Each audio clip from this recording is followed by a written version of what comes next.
To think an illiterate man could author the Quran is irrational. I give you something from history, and because it doesn't match with what you believe, you reduce it to like, oh yeah, I heard this fairy tale, someone told me. Yes, he's wrong to say that this is something amazing that only, a god or... So he's wrong to say that nobody at the time knew about this process? Yes, so, obviously he would have known. So he's wrong? Yes. We're trying to bring out a system. Based on what? Based on this simple reason. So which knowledge of the time knew the embryological process? Miscarriage is like a clot of blood. So Aristotle didn't see miscarriages. I don't know what... Well, Aristotle got it wrong, Galen got it wrong. So who got it right?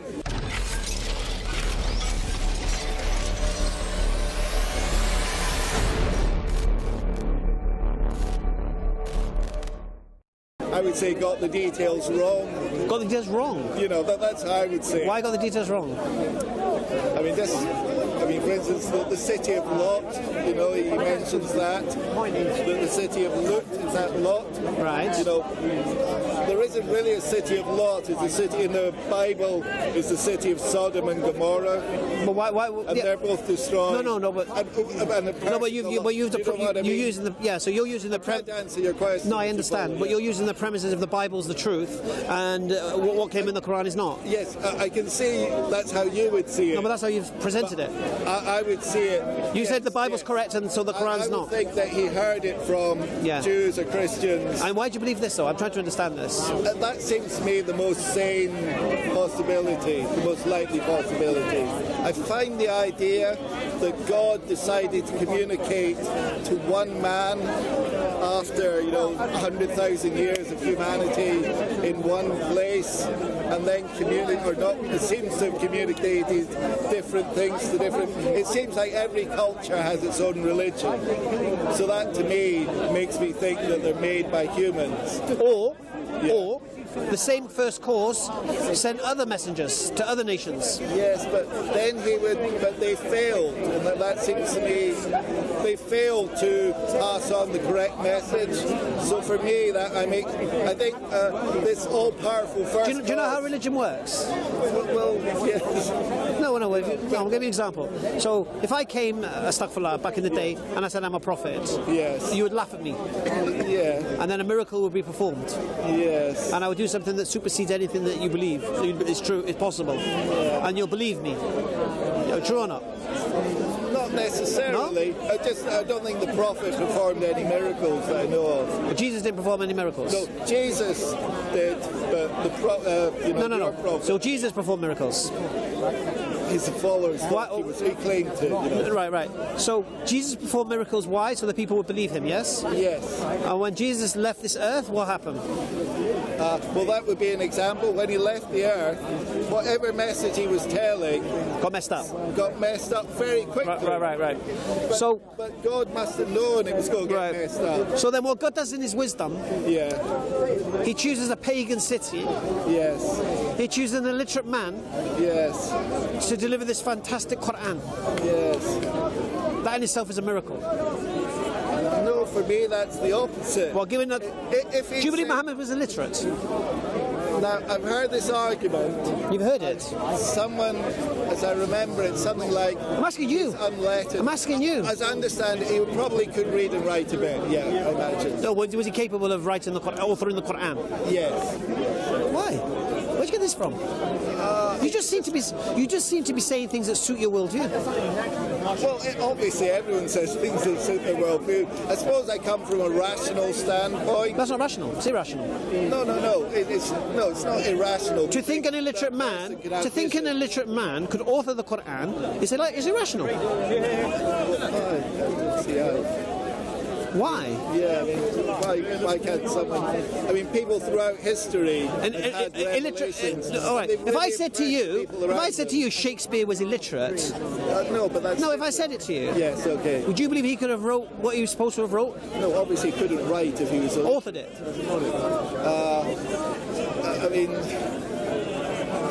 See, but the Quran and Shakespeare are quite different. Of course it is. Quran's another level to Shakespeare. I think, well, here's the thing. I don't think he was illiterate, but I don't think the Quran is that So you don't think he was illiterate? Does the Quran say he's illiterate? I believe that the word means something like unlettered, as in he wasn't a scholar, he hadn't studied the Torah and the Bible in depth. He hadn't studied it, right? So, that's how. See, because here's your claim. You're saying Muhammad Sallallahu Alaihi Wasallam memorized the New and Old Testament, and he memorized the oral tradition of the Jews. Yes. No, actually, I'm saying no. So where did and he memorized the Apocrypha. So how? Do you know when the Old Testament arrived in the Arabian Peninsula? Well, I think there would be Jews. No, do you know when the Arabian and Old Testament arrived? None of us. Well, if there were Jews, there must be an Old Testament. No, do you know when the Arabian New Old Testament arrived? Obviously, neither of us know. We do know. No, we do know. That's not how history works. Well, if there were Jews, sorry, remind me how history works. Remind me how history works. If there were Jews living in this Arabian So when do you believe that the Old Testament arrived in Arabic in the Arabian Peninsula? Yes, I'm saying I don't know. When do you believe? Well, with the Jews, I would guess, if the Jews were... So are you saying there would have been an Arabian Old Testament in the... No. I'm saying if there was, maybe Muhammad would have got his facts straight, to be blunt. So there wasn't one? I don't know, I suppose the question is... No, would you make it... So if there wasn't an Arabic Old Testament or a New Testament... Yes. Where's all this information come from? But surely... I imagine the Prophet, he's living in Mecca, it's a trading city, it's a pilgrimage city. Right. People come from all over. He's an intelligent Pagans come there to worship their idols. Yes, and there's Christians and Jews there. No, the Jews are in Medina, in Yathrib. I don't even know if that's true, but certainly they would trade with each other. Do you know who they traded with? Why there was a merchant city and why they traded? Who did they trade with? Well, I actually, in the British Museum, I was told that Mecca was also a pilgrimage site for Jews Abraham. And Christians. No. In the time of Muhammad, who came to Mecca?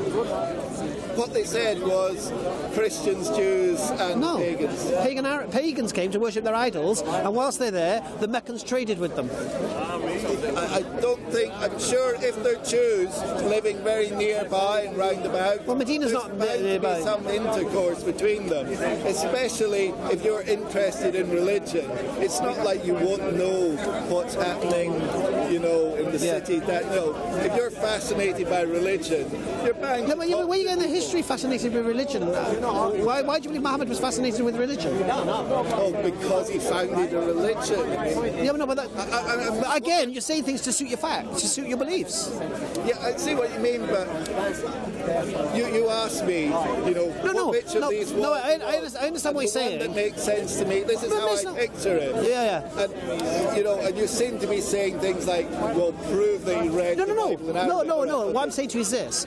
Well, this is my picture. No, I'm asking you why you believe these things. Yeah. And the things you're saying to me don't make sense. Okay, that's all. This makes sense. This is sort of rational. I picture that he lived there. The idea that he had never heard of the Bible or the Old Testament, and then he mentions the flood of Jonah, that would be miraculous because he's telling a story that he's never heard. But I think a story like the story of the flood would be something that people discuss.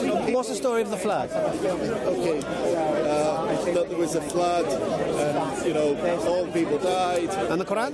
What's the Quran say? It says the same. It doesn't have... Well, that's what I mean. It doesn't have all the details that you have in the... No, but the Quran doesn't... It's just a simple... No, but the Quran doesn't imply a global flood.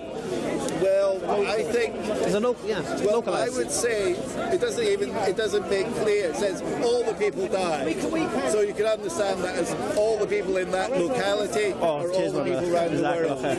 Well, I would say that was an example of, you read it in the Bible and it's a more full and, I'm going to say, more interesting story. Yeah. But the broad brushstrokes of it, of the flood and, God punishes the old people, that would have been been known. I think that it's very hard to think that an intelligent person, there's no TV. No, you keep saying Muhammad is intelligent when he's an illiterate man. I don't understand this. Well, he was a successful businessman. No, he worked for his wife. Right. Well, I think he left Mecca twice. I see him as being at least in the fact that he successfully ran this religion. He became the leader of Medina and then in Mecca. Why did the pagan Arabs follow him? Yes, if he was an idiot, if he was just a sort of thickle who had these strange revelations, I don't think they would have followed him. No, but why did the pagan Arabs follow him? What did they say about the Quran? Well, obviously they didn't believe it because they sent him out to Mecca. Well, they did believe it. They call it sorcery. Well, I've heard that story again. It was another gentleman. What does that mean? What does that mean? Sorry? You keep saying it like you heard the story like it's a fairy tale. You hear, I give you something from history, yes. And because it doesn't match with what you believe, you reduce it to like, oh yeah, I heard this fairy tale, someone told me. I suppose I'm trying to think what's believable and what's not believable. So I find it, as a rational person, very believable that if you live in a trading city surrounded by Jews, which is visited by Jews and Christians, you're bound to pick up some of the Bible, some of the New Testament, especially if you were and a bit of scientific understanding as well. No. So how do you understand like the embryology in the Quran, for example? I mean, the things they say are so general. In that age, people would have why do you say that? So tell me what the Greeks thought about embryology. I don't know. So when did Europe understand the true nature of embryology? Oh, much later. But I think to say that at this stage a baby is a leech is not really the science of embryology. Are you an embryologist? That's an observation. Are you an embryologist? No. So how when a top embryologist says, what do you mean? Yeah. I don't believe it. I think that. So you're not an embryologist, and when an embryologist says something, you don't believe the embryologist. If all the embryologists said that, I would believe it. So which embryologist? Which part of the Quran do you believe doesn't get embryology correct? I would say that all I can see when I read it is. Have you read the Quran? Yeah, pretty much all of it, I think now. A highlighted version or proper? Sorry? Have you read a highlighted version or you read it properly? I don't know what highlighted means just go into verses to support your worldview.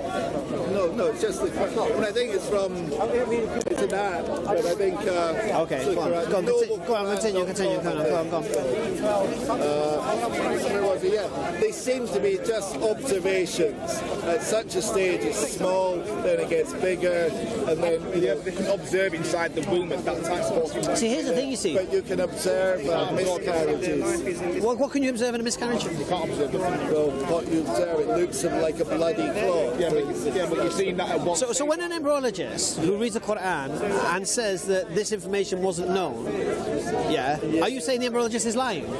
I'm saying he's mistaken. He's mistaken? Yes, I mean there's a lot. But he wrote the book The Developing Human, and he's the Dean of Faculty in the University in Embryology. Yeah, but... And you're saying... Who's that embryologist? Dr. Keith Moore. Yeah. It's possible to find scientists that believe in. What I'm saying is, are you saying he's wrong? That's what I'm trying to understand, and I'm just trying to understand what grounds are you using? Yes, he's wrong to say that this is something amazing that only a god or. So he's wrong to say that nobody at the time knew about this process. Yes, so, I mean obviously he wouldn't know. So he's wrong. Yes. I'm trying to bring up a system. Based on what? Based on just simple. So which knowledge of the time knew the embryological process? Miscarriage is like a clot of blood. So Aristotle didn't see miscarriages. I don't know what. Well, Aristotle got it wrong. Galen got it wrong. So who got it right? No one until we invented the microscope. No. And we could understand cells, and we could understand. No, all the invention of the microscope did was confirmed the Quran was correct? No? Read it, my friend. Sir. You look like you disagree as well. It's just to say... I might need you in a minute. A fetus isn't a leech, so that's wrong. A fetus looks somewhat like a leech. To say a fetus is a leech is untrue. Galen had something to say about embryology, which was Incorrect. probably, not complete. None of them mentioned the egg. No, I think, was it... No, none of them mentioned. One mentioned menstrual blood. The Quran doesn't mention the egg, and neither Galen nor Aristotle mentioned it. I mean, to me, that's a book. However, Before we continue, are you an embryologist? Okay. but I don't want to get to that argument. I've got a doctor here I'm going to grab in a minute. some of the things that the Quran says, would you agree that they're similar, at least, to what Aristotle and Galen said? No, because Galen and Aristotle both got it wrong. Which one was it who spoke about menstrual blood? I would have said Aristotle, but And who said that one carried a mini embryo in the sperm? okay. So they said quite a bit more than. So what they said was incorrect. Wait a minute. Yeah. Let's establish a couple of things. First of all, they've said quite a lot about embryology. Took a shot at it. The Quran says just a couple of things. It's about 4 verses, right? That's always my feeling. Why didn't he say you came from an egg, you was fertilized by Of those 4 things that are 5 or whichever it is in the Quran, would you say that those things are roughly contained in what Aristotle said, or are they completely different? All I can say is this, and I'm not just reaching for authority here, but I'm just going off what an embryologist said, and that's why I quoted him. I mean, here's what I would say. right. I would look at the Quran and what it said about it, and then I would read what Aristotle and Galen said about it, and I would possibly come to the conclusion that, I think the Quran could have gotten from this stuff that has been around for 1,000 years already. Yeah, but it would have been... Look. If Muhammad... Say they were right, they were clearly either wrong in places and incomplete in other places, and they're all incomplete. No, but the Quran got it... Do you accept the Quran got it right? I would say that the Quran is incomplete. It's incomplete. It doesn't mention the egg. That's a pretty big part. What did Dr. Keith Moore say? Because you seem to be dismissing this expert. No. I've seen the video where Keith Moore talks. Which one? The one when he did it in the Saudi? Probably. Have you seen the one he did later on in a lecture? I don't know. When he's asked, why are you Muslim? I'll look at it when I get home. It's very interesting because people say that because a lot of those geologists recanted what they said at the time because they realised what effect it would have. Now, Dr. Keith Moore, he hasn't, and he's asked, "Are you Muslim?" Basically, yeah, and he's saying what the Quran says about embryology wasn't known. Now the question is this: here's the question you see, for me anyway. Why put it in the Quran? Why say this book is correct and perfect and no error, and then put something in there that could be error, which would mean nothing whatsoever to the people you're talking to. It can only mean something to us today. You can't say something about embryology 1400 years ago, because as far as the companions are concerned, or the people of Makkah are concerned, they can't prove it's true or not. So why would you put something in there that could be a mistake? I don't know, maybe you wanted to say something about embryology, just as Aristotle and Galen. No, that's what I'm saying to you. So we just happen to get it correct. And if you look at the way the Quran says it, it's not like a scientific breakdown.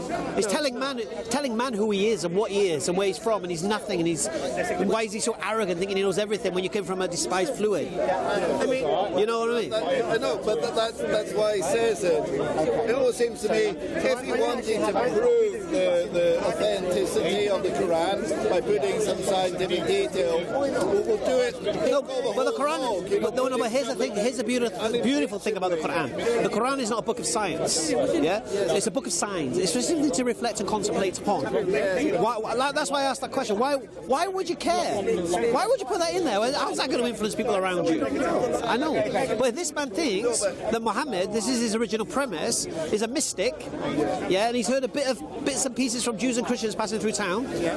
He said there's no scientific signs in the Quran, and Muhammad's invented this in his mind, thinking it's real, but it's not. Yeah, you went with the delusional. Yeah. Pretty much, yeah. Now I'm trying to ascertain why he holds that view, and you can see why he holds that view because it supports his whole worldview. It has to be that way. If it's not that way, I don't think it has to be that. no, for him it does. I think it's a possible. Can I just say, I don't think it has to be. If it's not that way, you've got no other It's explanation. a little unfair to say to me. Sorry, I was here first. It's a little unfair to say to me, oh, you for some reason you don't want to believe it, and therefore you're clutching at straws.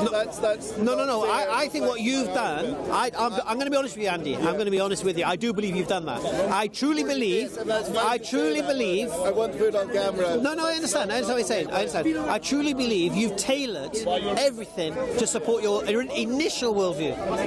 You know that I believe. You know I can flip that exactly. How can you? You're choosing things. So if it says something like he made the world in 6 days, you find a reason why that fits with science. If he says something, I just said to you. I just said two things. There's no absolutes in science anyway. And secondly, I just said the Quran's not a book of science. but what I'm saying is, because you're a believer, everything that sounds true is a miracle. Everything that seems untrue can be explained away. No. I believe that Muhammad was telling the truth, and everything that came from him is from the first cause I initially believe in. Yes, I can see that you believe that. And it just so happens everything that he teaches seems to benefit me as a human being in this world. That's a different argument. The same argument. It all comes together. I mean, the fact that it's not surprising to me at all. That? You must miss bacon. I miss what? Bacon. Bacon? Yeah. Why would I miss bacon? You don't miss bacon. I have turkey bacon. Yeah, I have same. Turkey bacon. The fact that it benefits you. Turkey bacon. No. Would you agree with this? Go on. The fact that the Quran benefits you from certain things that it encourages you to do is not proof of its divinity. No. But married together, You must be with believing Muhammad told the truth. I don't believe he was a liar. I don't think he was crazy. Well, if you believe he told the truth, that's game over. Exactly. If you believe he was telling the truth, then it has to be the truth. Right. Because he said he got it. But the alternative to the truth is a lie. But that's why we started the initial premise. Is I had 5 variables. He'd give a 6th one. I said he's either delusional, thinking he's having a revelation from angels. 2, he's deceived by a demon, which is pretending to be an angel. 3, he didn't exist. That's probably not like No. These are the possibilities. He threw in the spanner in the works. That he's a mystic. I still go with delusional, but he says he was mystic, so he convinced himself what he was receiving was true. That actually goes against the historical witnesses who watched when Revelation came and they watched a camel go down when the Revelation was coming and such a thing. Now you could dismiss the history if you like, but then you need to give me a formula to what you accept and reject history upon. Yeah, and then what was the other variable? Oh yeah, he lied. Or he told the truth. Now I'm on the Sherlock Holmes flex here. When you eliminate what's impossible, whatever's left, no matter how improbable, has to be the truth. So I truly believe I can throw delusion and crazy away. I believe I can throw mystic idea away. I believe I can throw a liar away, and I can believe I can throw he never existed away. And then I'm left with the truth, and that's the reality. And once that's the truth, that means what he received was from God. So the Quran is from God just from that point alone. That's why this idea of the first cause and singularity. It doesn't really matter. I'll be honest with you, because once Muhammad claims to be from the first cause, and then because I was explaining to Andy that I can only know about this first cause if it reveals itself. And this man Muhammad claims that this first cause revealed to him its nature. So now we have a name, now we have attributes, now we know our purpose and all of these things. And then when I marry that up with my life, now we're coming to the part about how I live my life, it just so happens that whatever this creator teaches seems to know man better than man knows himself. Because everything that this creator, first cause, advises Muhammad for mankind, what's good for him and what's bad for him, seems to benefit us as human beings. And the things that I'm prohibited from seems to cause harm. Now we can call that coincidence, but when I marry everything together, it just makes everything stronger for me. Give me some examples. About what? The benefits. Well, the standard 5 poisons. Sorry, guys, I know about 6 videos have 5 poisons. Anyway, well, you can just name a couple. No, there's 5 of them. Standard ones that you'll recognise straight away. Well, some you might resist because you might enjoy. Who knows? Gambling, drugs, sexual immorality, interest dealings, and what was the other one? Alcohol. Now, would you say, if I said that without Islam, say in a Western society, Islam, someone might recognize the problems with all 5 things. Agreed. And we would see that evidenced in the behavior of some certain people who succumb to those extreme levels. Agreed. So it wouldn't necessarily need divine revelation to say, oh, if you gamble a lot, you tend to lose all your money. Or if you drink too much, you tend to be... You can gamble and win money. And you can gamble and win money, yes. Well, sexual immorality. We know. Where's the sexual morality coming to this? Sorry? Sexual immorality. Well, obviously in a Western society that one's not. No, we're talking about we're in a paradigm of the 6th century here, aren't we? No, I was saying that the 5 things. Oh, you mean now? I said if we were in a Western. All right, so you're not trying. So you're just so I understand. No, I'm sorry. Forgive me. I may have misread what you said. You weren't implying that those 5 things would have been obvious in the 6th century. No. Right. That's why they're in the Quran. We could discuss that, but that's not. Okay, that's fine. I was saying. So saying. Western country, right. Yeah. We haven't heard of Islam, and we have to make judgments on what's good and what's bad for us. Those things that you discussed, we would see evidence of those being 100%. quite awful. Okay, and this is where the problem kicks in, because the people who govern us, who are supposed to protect and care for us, encourage us to indulge in these 5 poisons. Yeah, but that doesn't make Islam correct. That just makes those politicians. No. What it means is I can't take that as my guide in life, can I? I wouldn't take anything politicians said as a guide in life. So. What? So who guides you? Who guides you? I was saying, let's take something. No, but what's your moral guide then? What's your moral compass? The same as what you just said. What's your moral anchor? What's my moral anchor? Yeah. What do you measure yourself against to know if you're a good or bad person? Well, you would use reason and kindness generally. No, but what's your moral anchor? What's your standard? To say someone else is, not necessarily you, say they're a bad person. I don't think you can say it in absolute sense. We can recognize whether you've treated been kind to someone, whether you've harmed them or not harmed them. You agree with me there. We can generally. No. But the point here is this: do you have a standard that you can measure against or not?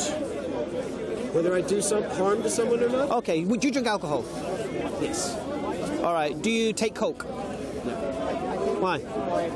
Because that's dangerous. Would you get heroin? No. Why? Huh? Why? It's dangerous. So is alcohol. Yeah, that's right. It's not as dangerous. But it's more dangerous. Yeah, if you were to make the argument, and this is what I'm saying, if you were to make an argument that you shouldn't drink any alcohol, yeah, you could probably make an argument for that. Yeah. I know. In terms of yeah, but you don't need the Islam to do it. No. I'll give you an example. You're right. We don't need Islam to do these things. Yeah?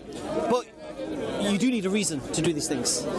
Right? I'll give you an example. Well, I think the reason should be... One second. that you said is this is... the first thing I'll give you an example. This is helping me in my life. I'm going to give you a working example. I concede to that. There's a brother who embraced Islam with us last year. Yeah? You know who you are when I tell this story. Alright? He embraced Islam with us last year. And he learnt in Islam how important your mother is. Yeah? We're told that someone came to the Prophet Muhammad and asked him, we know Allah and we know you. After you, who should we listen to? And the Prophet said, your mother. They said, and after that? He said, your mother. Yeah. And after that, he says, your mother and then your father. So 3 times he said mother, which makes it concrete. All right. So now every Friday, he goes to his mum and takes her out for a walk, for a coffee and whatever. Now he could have done that anyway. He could have took his mum any time he wanted to. But when he embraced Islam and he recognised that actually, I can't even believe I ignored this simple thing. So now he takes his mum every Friday morning, takes her out for a coffee, then he goes to Friday prayers and whatever. Yeah? He didn't need Islam for that. But it's Islam that reminded him of that. Yeah? Now me, I fell out with my mother. She said some horrible things about me back in the day. Yeah, I refused to forgive her. She phoned me up to ask for forgiveness a while back, before I was a Muslim. And all I would say to her is, I'm not interested in anything you've got to say. I'm not interested in anything you've got to say. And then 7 or 8 times then I put the phone down on her. And she went, oh, I've tried. Okay. When I became a Muslim and I realised the importance of mother, I had to find my mum. Yeah, and she says to me to this day, you're only speaking to me now because you're a Muslim, isn't it? And I said, yes. She goes, well, I can't believe it. I said, well, you should do. Why? Because I didn't realise the importance you are to me. Because this society doesn't teach that. But Islam teaches that. There was another time the Prophet Muhammad says, may his face be rubbed... One second. May his face be rubbed in the dust, may his face be rubbed in the dust, may his face be rubbed in the dust. So physically rubbing someone's face in the dust, right? So the companion said, who should be humiliated in such a way?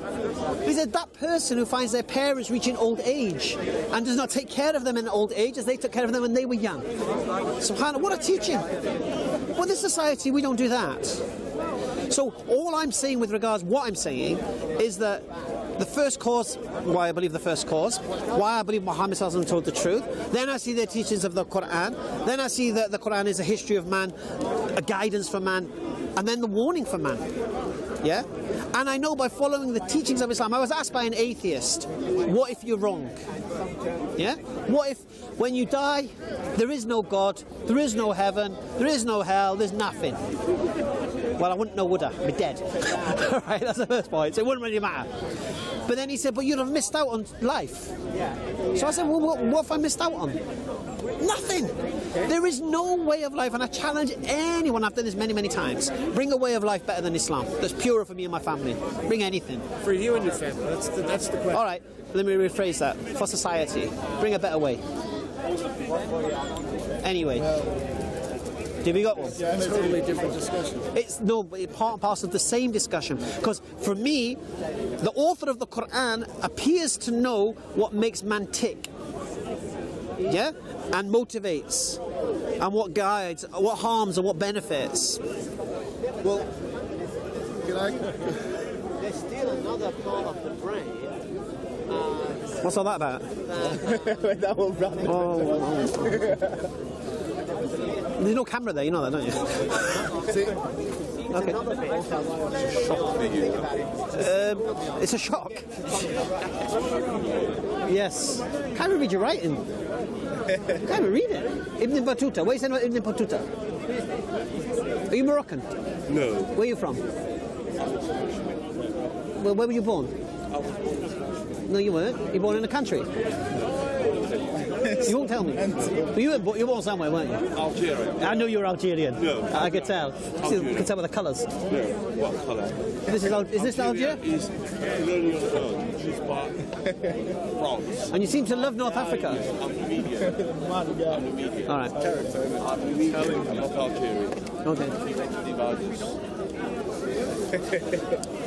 All I was saying is you've picked some of the low-hanging fruit about things we can do in our lives. All right, go on. Be nice to your mother. Don't drink alcohol. Yeah, no. Don't gamble. I mean, they're fairly trivial. Are they? Huh? Rights to women? Rights to inheritance? Rights to divorce?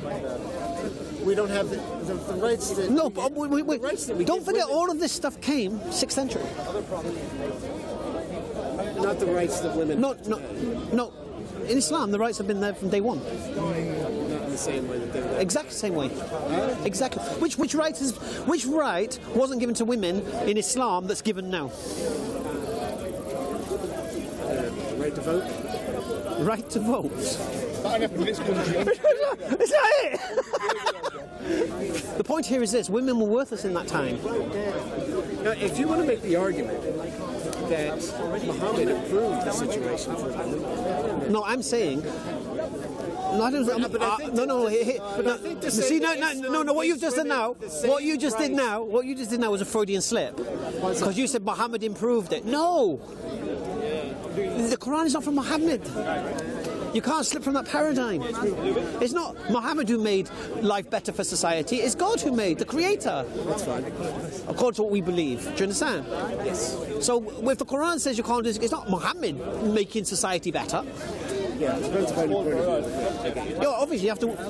It's my point of view, isn't it? You're a Muslim. That's the way you see Yeah, but I've not always been a Muslim, have I? Do you get me? So what do you believe, anyway? You must be an atheist, isn't it? No.